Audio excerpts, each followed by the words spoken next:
नमस्कार, मैं हरिशंकर व्यास। इस सप्ताह की गपशप के दूसरे पार्ट में इस राजनीतिक सच का खुलासा है कि भाजपा को सचमुच में हार हजम नहीं होती है। यह प्रदेशों की राजनीति से दो टूक जाहिर है। इस गपशप के पार्ट में 4 आइटम हैं। 1.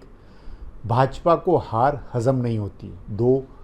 कर्नाटक, बंगाल और दिल्ली में हार के घाव। 3. झारखंड में भी लेना है बदला। 4. बिहार में सत्ता बाहर होते ही छापे। तो पहले यह रियलिटी जाने कि भाजपा को हार हजम नहीं होती।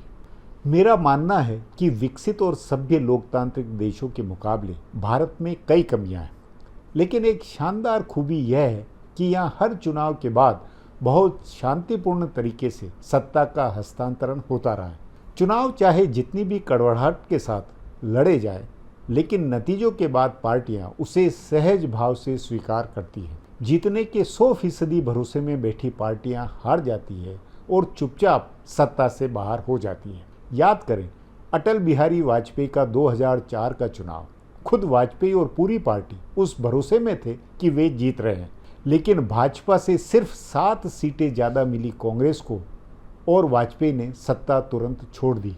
उससे भी पहले इमरजेंसी के बाद 1977 में हुए चुनाव में इंदिरा गांधी ने गरिमापूर्ण ढंग से सत्ता छोड़ी थी। सबसे बड़ी पार्टी होने के बावजूद 1979 में राजीव गांधी ने सत्ता छोड़ी। भारत के लोकतंत्र की वह खूबी अब खतरे में है, क्योंकि भाजपा अब हर चुनाव प्रतिष्ठा के चुनाव की तरह लड़ती है। उसका लक्ष्य हर हाल में सत्ता हासिल करना होता है, और जहां वह हार जाती है या सत्ता से बाहर हो जाती है, वहां वह नतीजे को हजम नहीं कर पाती है। वह जीती हुई या सत्तारूढ़ हुई पार्टी को लगातार अस्थिर बनाने की कोशिश करती है, जिससे फिर अराजकता की स्थिति पैदा होती है। इसे एक के बाद एक कई राज्यों में देखा जा सकता है। महाराष्ट्र में भाजपा सत्ता से बाहर हुई।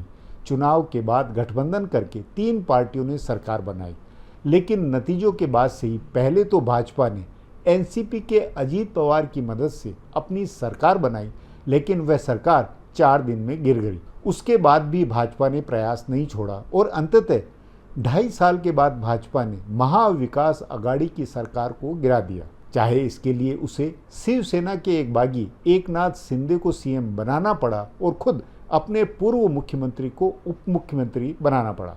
इसी तरह मध्य प्रदेश में भी लगातार 15 साल सत्ता में रहने के बाद भाजपा हारी और सत्ता से बाहर हुई, लेकिन उसे न अपनी हार कबूल हुई और न नतीजे हजम हुए। सो उसने सरकार को अस्थिर करने का प्रयास जारी रखा और 1.5 साल बाद ही कांग्रेस की पूर्ण बहुमत की सरकार गिराकर अपनी सरकार बना ली। जब तक उद्धव ठाकरे की सरकार चली, तब तक शिवसेना, एनसीपी और कांग्रेस नेताओं के खिलाफ भाजपा की केंद्र सरकार ने एजेंसियों की जांच चलाए रखी। पर महाराष्ट्र ही क्यों, मेरी इस बात पर भी सोचिए। कर्नाटक, बंगाल और दिल्ली में हार के घाव। यही कहानी कर्नाटक में दोहराई गई, जहां 2018 के चुनाव में भाजपा सरकार बनाने लायक बहुमत हासिल नहीं कर सकी थी और कांग्रेस व जेडीएस ने चुनाव के बाद गठबंधन करके सरकार बना ली। वहां भी भाजपा ने 1.5 साल में सरकार गिरा दी और अपनी सरकार बना ली। ऐसे ही पश्चिम बंगाल का मामला और दिलचस्प है। भाजपा ने बंगाल का चुनाव करो या मरो वाले अंदाज में लड़ा था। ममता बनर्जी की पार्टी के दर्जनों बड़े नेताओं को तोड़कर भाजपा में शामिल किया गया था। चुनाव आयोग ने इस तरह से कार्यक्रम बनाया था कि कोरोना वायरस की दूसरी लहर के पीक के समय में भी 2 महीने तक चुनाव चलते रहे। इसके बावजूद भाजपा चुनाव हार गई। उसके बाद से बंगाल में जो हो रहा है वह देश देख रहा है। भाजपा ने अपनी सभी विधायकों और अनेक दूसरे देशों को केंद्रीय सुरक्षा बलों की सुरक्षा दे रखी है। कई बार स्थानीय पुलिस और केंद्रीय सुरक्षा बलों के टकराव की स्थिति बनी है। सत्तारूढ़ दल के नेताओं के खिलाफ लगातार केंद्रीय एजेंसियों के छापे चल रहे हैं। मुख्यमंत्री ममता बनर्जी के करीबी नेताओं के साथ साथ परिवार के सदस्यों के खिलाफ जांच चल रही है और गिरफ्तारी की तलवार लटकी है। ममता की पार्टी के अनेक नेता गिरफ्तार हो चुके हैं और भाजपा के नेता दावा कर रहे हैं कि 3/4 बहुमत वाली ममता बनर्जी की सरकार को भी वे गिरा देंगे। सबसे क्लासिकल केस दिल्ली का है, जहां भाजपा लगातार हार रही है। विधानसभा बनने के बाद 1993 के पहले चुनाव में भाजपा जीती थी। उसके बाद लगातार 6 विधानसभा चुनावों में भाजपा हारी है। पिछले 2 चुनावों में तो उसकी दुर्गति हुई है। 2015 के चुनाव में उसे 70 में से सिर्फ 3 सीटें मिली थी और 2020 में वह महज 8 सीटें जीत पाई। लेकिन दिल्ली की अनोखी प्रशासकीय संरचना का लाभ उठाकर भाजपा ने लगातार सरकार को परेशान किया रखा है। बाद में तो संसद के कानून बनाकर ही केंद्र ने अपने द्वारा नियुक्त उप राज्यपाल को ही दिल्ली सरकार घोषित कर दिया। उसके बावजूद किसी न किसी तरह से राज्य सरकार के कामकाज में केंद्र ने दखल बनाई हुई है। अब एक एक करके राज्य सरकार के मंत्रियों की धरपकड़ शुरू हुई है। एक मंत्री सत्येंद्र जैन हवाला के जरिए लेन देन करने के आरोप में जेल में बंद है, तो दूसरे मंत्री मनीष सिसोदिया के यहाँ शराब नीति को लेकर छापा पड़ा है। सिसोदिया खुद ही कह रहे हैं कि वे जल्दी ही जेल जा सकते हैं। इस बीच बस खरीद में कथित घोटाले का हल्ला मचा है, जिसमें कई लोगों की जांच की संभावना है। राज्य सरकार के अधिकारी लगातार निशाने पर है।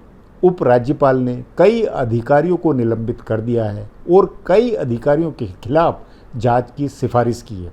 इस घटनाक्रम के बीच दिल्ली में सत्तारूढ़ आम आदमी पार्टी ने यह आरोप लगाया है कि भाजपा उसकी सरकार गिराने की कोशिशें कर रही है।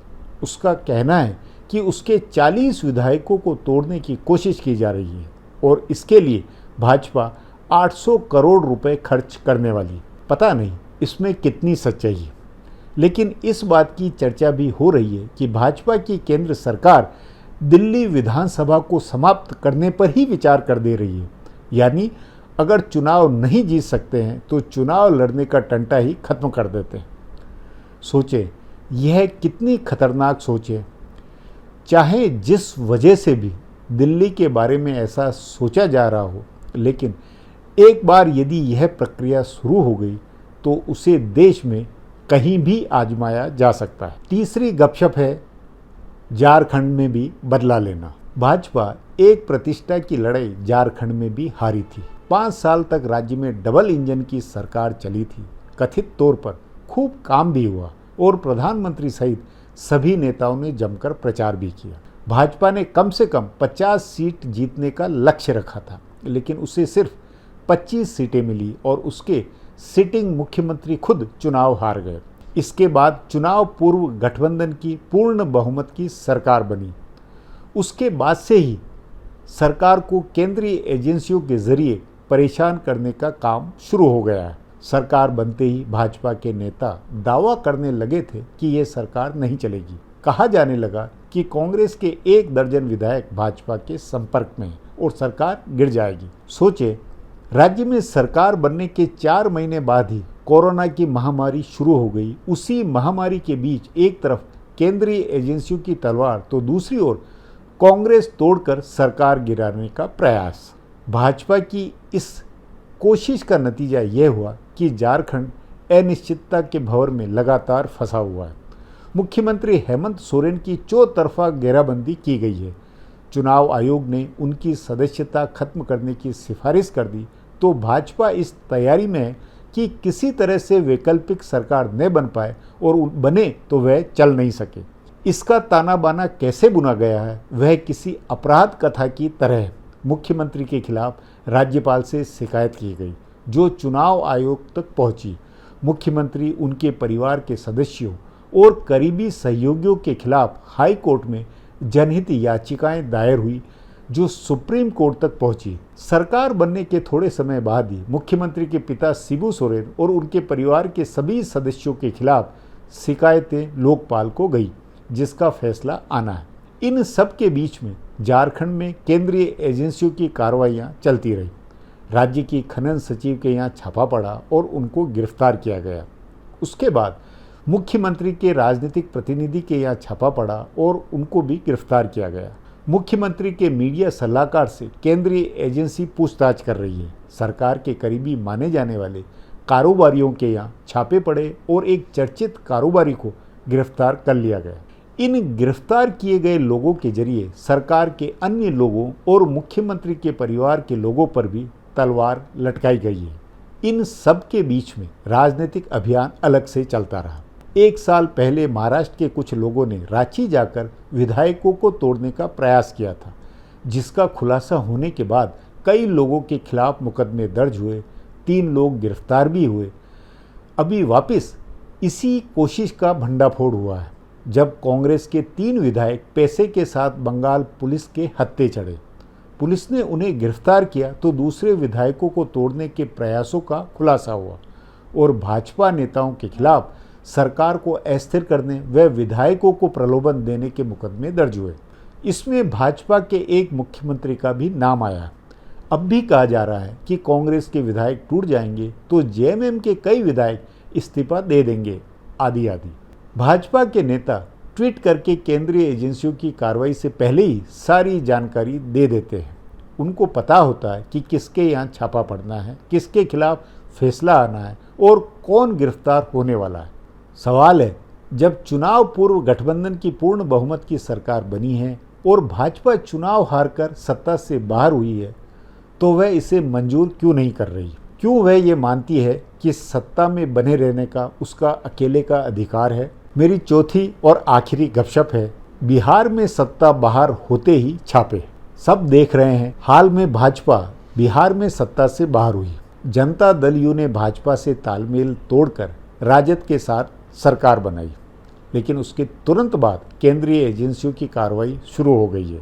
राष्ट्रीय जनता दल और लालू प्रसाद के परिवार से जुड़े पुराने मामलों में छापेमारी तेज हो गई है। जिस दिन राज्य की नई सरकार को विधानसभा में बहुमत साबित करना था, उसी दिन सुबह सीबीआई ने राजद के अनेक नेताओं के यहाँ छापा मारा।